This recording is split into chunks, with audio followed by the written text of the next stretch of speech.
So in this video I will discuss GS1 Mains 2025 most probable topics and इस video को बहुत ध्यान से देखना बिकॉज यहाँ पे जो मैं टॉपिक्स आपको बताऊंगा they are based on the PYQ analysis of the past and most of the question जो आएंगे GS1 2025 में आपको इन्हीं टॉपिक में से देखने को मिलेंगे जो topic I will be suggesting you in this video. तो अगर उनमें भी कोई भी टॉपिक आपका छूट गया है तो उसको भी आप कवर कर लेना। So now here I have organised it like in this column I will discuss static topics, probable static topics, and here probable current affair based topics. So firstly we will be discussing about art and culture topics. So in art and culture a lot of questions have come from your temple architecture part. So I will suggest focus on Mesolithic rock cut architecture, especially rock cut architecture is very important. Then Maurya's architecture, Gupta, Buddha, Chola, Pallavas and Vijayanagara architecture. These are quite important. Do them thoroughly, it would help you a lot. And architecture से बहुत सारी बार repeatedly question देखे गए। Religion में Buddhism से question आ सकता है, साथ ही बुद्धिस्ट स्कल्पचर जो है स्पेशली गांधारा स्कल्पचर उस पर क्वेश्चन आने के चांसेस हैं। इसके बाद में लिटरेचर की अगर बात करें तो Vedic literature, Buddhist literature and Krishnadev Raya पे भी क्वेश्चन आ चुका है तो इन पे भी दोबारा आने के चांसेस है, बट ये दो तो आप अच्छे से कर लेना। इंडस वैली सिविलाइजेशन पे क्वेश्चन आने के चांसेस हैं एंड इनका comparison specially with Egypt and Mesopotamia, ये आपको इस कंटेक्स्ट में इसको कंपेयर करके भी पढ़ना है। सल्तनत एंड मुगल पीरियड, जो दिल्ली सल्तनत का पीरियड था उस पर तो क्वेश्चन आ चुका है, तो इन दोनों में से किसी पे क्वेश्चन आ सकता है, तो इन दोनों पीरियड को भी बेसिक लेवल पे तो पढ़ ही लेना। वैदिक एज पे तो पिछले 2 साल से सवाल आ रहा है, इसको आप अच्छे से करके जाना। भक्ति सूफी पे क्वेश्चन आ सकता है, न्यूमिस्मेटिक पे आया है पहले, अभी आने के चांसेस हैं बट आई वुड से कि इसके थोड़े से कम है। देन ट्रेवलर्स पे क्वेश्चन आ सकता है and specially Chinese Arab travellers, ये बहुत ज़्यादा इंपॉर्टेंट है, इनको आप अच्छे से कर लेना। एंड यूरोपियन ट्रेवलर्स को भी आप देख सकते हो एक्स्ट्रा में। क्लासिकल डांसेस, इन पे क्वेश्चन आ सकता है स्पेशली भरतनाट्यम या फिर सतरिया, ये जितने भी इनको बेसिक फीचर आप देख लेना। ऑलरेडी तांडवा डांस पे यूपीएससी ने पहले पूछा है क्वेश्चन, तांडवा फीचर पे, ठीक है। मॉडर्न इंडियन हिस्ट्री की अगर बात करें तो गांधीयन फेज बहुत ज़्यादा इंपॉर्टेंट है। 1915 से लेके 47 तक का जो पूरा पीरियड है जिसमें गांधी जी ने जो जो करा वो सब कुछ इंपॉर्टेंट है, अच्छे से करना। एंड इन दैट वुमेन का क्या रोल था वो भी काफ़ी ज़्यादा इंपॉर्टेंट है।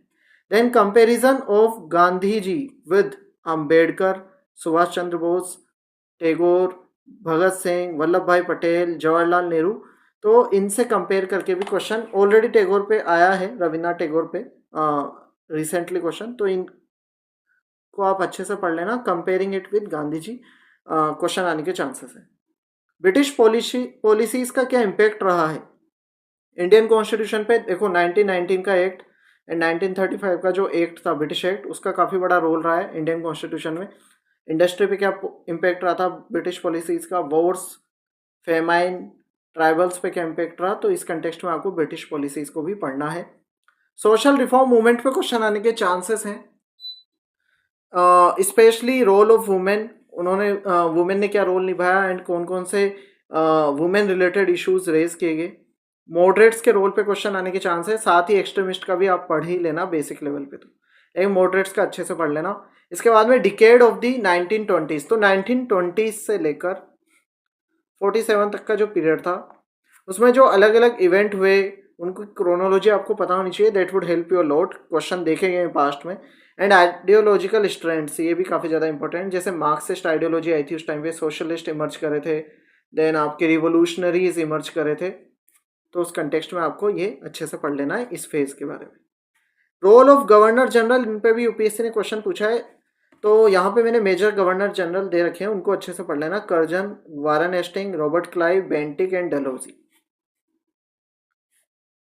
साथ ही फॉरेनर्स का रोल भी इंपॉर्टेंट है, बेसिक लेवल पे पढ़ लेना। एक ही सवाल आया पोस्ट इंडिपेंडेंस में, देखो लैंड रिफॉर्म आपकी GS3 में मेंशन्ड है एंड उसी से कनेक्ट करके यूपीएससी ने पहले भूदान एंड ग्रामदान मूवमेंट पे सवाल पूछा है GS1 में, तो हो सकता है इस बार भी लैंड रिफॉर्म से कनेक्ट करके कुछ सवाल आ जाए। 1960s से ताशकंद, जय जवान जय किसान, इंडियाज का जो ग्रीन रिवॉल्यूशन था जिसने नेट फूड इंपोर्टर से फूड एक्सपोर्टर बना दिया भारत को। तो 1960s का जो फेज था उसको आप अच्छे से पढ़ लेना। देन प्रिंसली स्टेट का क्या रोल रहा था आफ्टर 1947, इसको आप पढ़ लेना। एंड बिफोर 1947 भी क्या रहा था आप उसको भी जरूर से देख सकते हो। Integration and reorganisation of states, ये भी इंपॉर्टेंट है। मेजर वॉर्स, देखो अभी ऑपरेशन सिंदूर हुआ है, उस कंटेक्स्ट में भारत की जो पास्ट की मेजर वॉर रही है वो आपको देखनी है। जैसे इंडिया पाक के बीच में 1965 war, 1971 war, Kargil war, India China की 1962 वॉर, ये आपको देख लेनी है। इनसे भी सवाल आने के हो सकता है सवाल आ जाए। तो पोस्ट इंडिपेंडेंस में ये टॉपिक भी कर लोगे जो मैंने बताए, आपका काफ़ी हद तक काम हो जाएगा।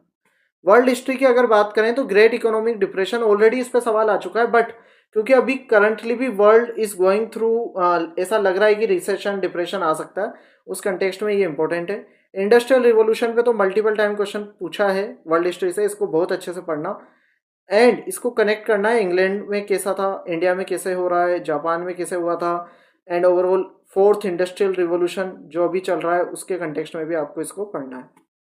Then colonisation, decolonisation, digital colonisation, तो ये दो पे तो यूपीएससी ने अलग अलग एरियाज में कैसे कोलोनाइजेशन हुआ, डीकोलोनाइजेशन हुआ मलय पेनिनसुला में, उस पर सवाल पूछा है। लेकिन डिजिटल कोलोनाइजेशन पे हो सकता है सवाल आ जाए।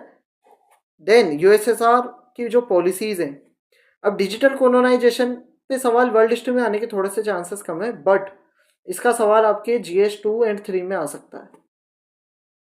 देन इसके बाद में अगर बात करें तो यूएसएसआर की जो पॉलिसीज थी उनको आपको अच्छे से पढ़ना है। वर्ल्ड वॉर के बारे में अच्छे से पढ़ना है। अमेरिकन एंड फ्रेंच रिवोल्यूशन अच्छे से पढ़ना है। इंडियन सोसाइटी की अगर बात करें तो salient features of Indian society, जैसे कि यूनिटी किन किन एरियाज में हम देख सकते हैं, फेस्टिवल, कॉन्स्टिट्यूशन, ठीक है, फ्लैग, ये सारी चीज़ें को। इसके बाद में डाइवर्सिटी किन किन एरियाज में है। देन रीजनल डाइवर्सिटी कैसे है भारत में, और रीजनल डिस्पेरिटी को भी आप कनेक्ट कर सकते हो यहाँ पे, रीजनल डिस्पेरिटी, ठीक है। इसके बाद में कल्चरल डाइवर्सिटी कैसे है। देन इसके बाद में ट्राइब्स, उनकी नॉलेज, जो ट्रेडिशनल नॉलेज है, एंड उनका एम्पावरमेंट कैसे किया जाए ट्राइबल्स का, वो आपको देख लेना है। सवाल आ चुके हैं इन पे already. Regionalism, secularism, communalism, caste, इन पे भी आपको अच्छे से पढ़ के जाना है।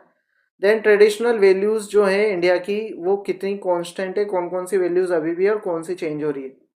एंड मैरिज जैसे इंस्टीट्यूशन पे भी अभी काफ़ी ज़्यादा चेंजेस आ रहे हैं, तो इस पर भी यूपीएससी ने 2 सवाल पूछे हैं पास्ट फ्यू ईयर्स में, तो ये भी अच्छे से आपको देखना है। सोशल एम्पावरमेंट स्पेशली वुमेन का and other vulnerable section like child, ये सब आप देख सकते हो। पुअर्टी अच्छे से देखना है, पॉपुलेशन अच्छे से देखना है। देन फैमिली का जो इवोल्यूशन हो रहा है वो ज़्यादा इंपॉर्टेंट है, लाइक पहले जॉइंट फैमिली थी, then nuclear, then single person family, अभी उसकी तरफ हम जा रहे हैं। देन डेवलपमेंट के क्या क्या इश्यूज हैं वो आपको देखना है। अर्बनाइजेशन से कनेक्ट करके भी काफ़ी क्वेश्चन आते हैं यहाँ पे। अर्बन सोशल प्रॉब्लम जो है, एयर पोल्यूशन है, smart cities, urbanisation and water management, इसके कंटेक्स्ट में सवाल आ सकते हैं। अगर करंट अफेयर की बात करें तो इंडियन सोसाइटी से देखो, यहाँ पे जो करंट अफेयर है वो आपको सोशल इश्यूज़ की जो मेंस 365 है ना उसमें मिल जाएंगे, ठीक है। तो इमर्जिंग जो टेक्नोलॉजी है, आर्टिफिशियल इंटेलिजेंस है, उसका सोशलाइजेशन पे कैसा असर हो रहा है, फैमिली पे क्या असर हो रहा है, एजुकेशन पे क्या असर हो रहा है, इस कंटेक्स्ट में सवाल आ सकता है। और ये आपके GS4 से भी कनेक्टेड है, ये वाला पार्ट तो GS4 से भी कनेक्टेड है। देन टायर 2 जो इन्फ्लुएंसर्स हैं वो कैसे रिडिफाइन कर रहे हैं कल्चरल कैपिटल को डिजिटल इंडिया में। Changing institution of family, family का इंस्टीट्यूशन कैसे चेंज हो रहा है, इस पर भी यूपीएससी सवाल पूछ सकता है। और मैंने यहाँ पे आपको एक हिंट तो दे दिया ऐसे चेंज हो रहा है। इसके बाद में बात करें वुमेन, तो वुमेन बहुत ज़्यादा इंपॉर्टेंट टॉपिक है। एंड वुमेन लेड डेवलपमेंट पे सवाल आ सकता है। सेल्फ हेल्प ग्रुप, लखपति दीदी, इनसे कनेक्ट करके सवाल आ सकता है। वायलेंस अगेंस्ट वुमेन पे सवाल आ सकता है। राइजिंग मेनोस्फेयर, ये एक कंसेप्ट अभी इमर्ज कर रहा है, तो उस पर भी सवाल हो सकता है, यूपीएससी पूछ ले। Sexual harassment of women, care economy में क्या रोल है वुमेन का, कैसे मेन इसमें पार्टिसिपेट कर सकते हैं। देन चिल्ड्रन से कनेक्ट करके टेक्नोलॉजी एंड चाइल्डहुड पे क्या असर हो रहा है। सोशल मीडिया एडिक्शन पे सवाल पूछ सकता है यूपीएससी। ऑलरेडी चाइल्ड कडलिंग को स्मार्टफोन डिजिटल से कनेक्ट करके यूपीएससी ने सवाल पूछा है। चाइल्ड लेबर पे भी सवाल आने के चांसेस हैं। इसके बाद में चाइल्ड मैरिज पे भी हो सकता है यूपीएससी सवाल पूछ ले, इसको भी बेसिक लेवल पे तो देख ही लेना।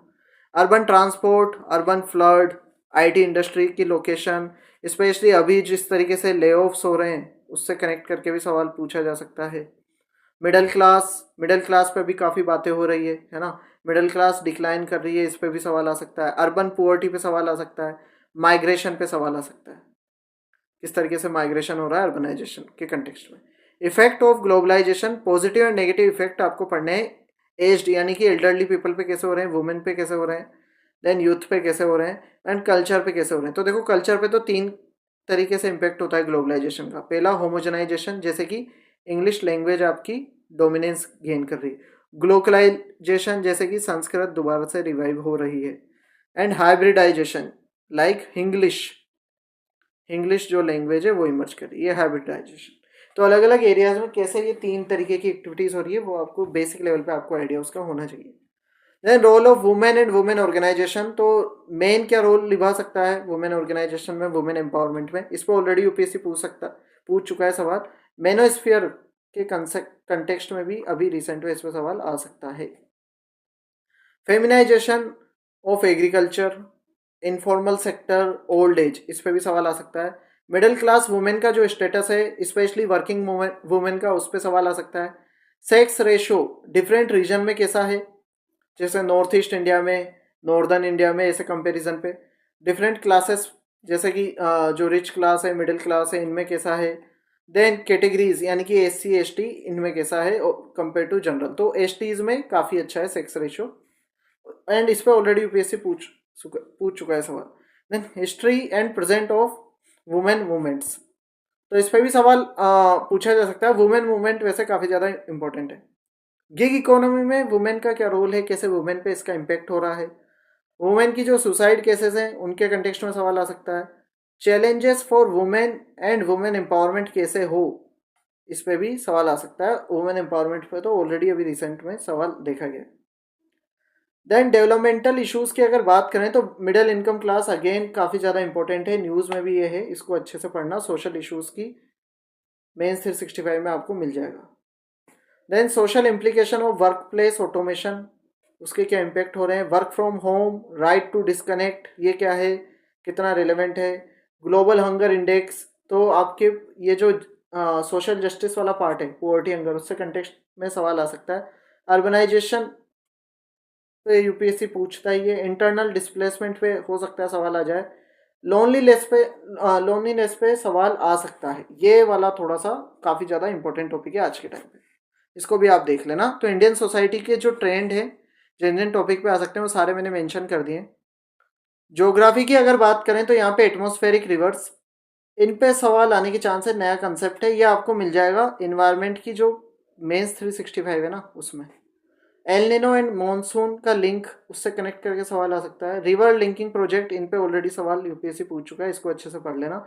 मानसून पे भी पूछता रहता है, इसको भी अच्छे से पढ़ लेना। अब जियो फिजिकल फिनोमिनन, तो जो जितने भी जियो फिजिकल फिनोमिना, तो जैसे कि फ्लड है, landslide, desert, deltas, atmosphere, monsoon, cyclones, tornado, इन पे यूपीएससी पहले भी सवाल पूछ चुका है, रिपीटेडली सवाल पूछता आया है, तो इनको अच्छे से करना। ये आपका क्लाइमेटोलॉजी वाला पार्ट है।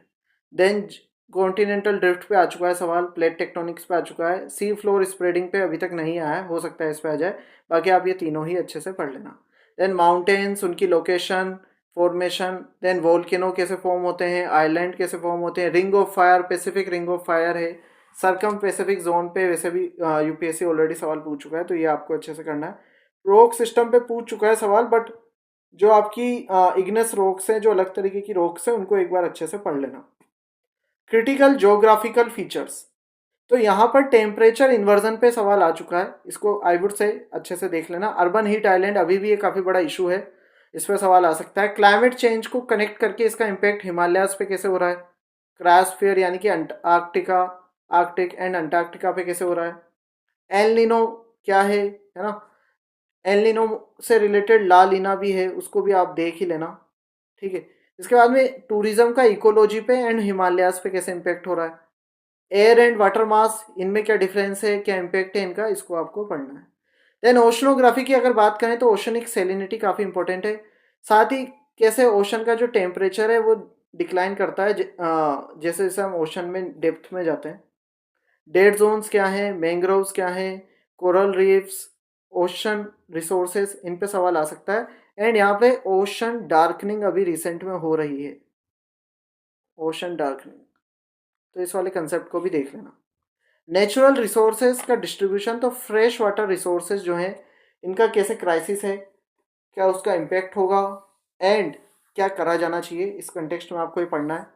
नेचुरल वेजिटेशन, ये देख लेना इंडिया में किस तरीके से डिस्ट्रीब्यूटेड है नेचुरल वेजिटेशन, इस पर ऑलरेडी सवाल आ चुका है वैसे।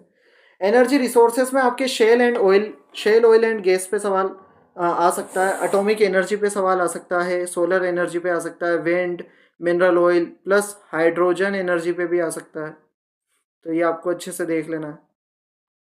इसके बाद में नेचुरल रिसोर्सेज में जो इंडियन ओशन में कौन कौन से रिसोर्सेज हैं, अफ्रीका में, साउथ चाइना सी में, आर्कटिक सी में, कोस्टल रिसोर्सेज कौन कौन से हैं, साथ ही अंटार्कटिका का भी आप देख सकते हो एक बार, वहाँ पे कौन कौन से रिसोर्सेज हैं।